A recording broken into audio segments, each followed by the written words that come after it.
वास्तूच्या प्रत्येक एका साईडला प्रत्येक साईडला एक एक ग्रहाचा तो भाग ठेवलेला आहे. ते नवग्रह म्हणजे ब्रह्मस्थानात आपण रुपी म्हणजे नवग्रहांचं महत्व काय असतं सर? नवग्रह म्हणजे वास्तूमध्ये नवग्रह टाकावे लागतात. अच्छा अच्छा. म्हणजे कसं आहे, हे जे नवग्रह आहेत ते आपण ग्रहांची शांती करतो तशी शांत होते ते वास्तूची.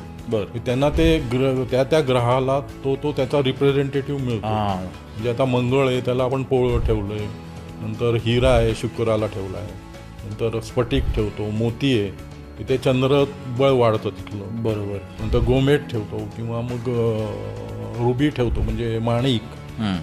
असं प्रत्येक त्याच्या दिशा आहेत. पाचू आहे आणि पुष्कराज आहे. म्हणजे कसं आहे, हे सगळे मातीत निर्माण होणारी रत्न आहे. बरोबर. मातीला माती मिळते त्यामुळे तो बॅलन्स होतो. अर्थ पूर्ण बॅलन्स होते. बरोबर. मेन तुमची एनर्जी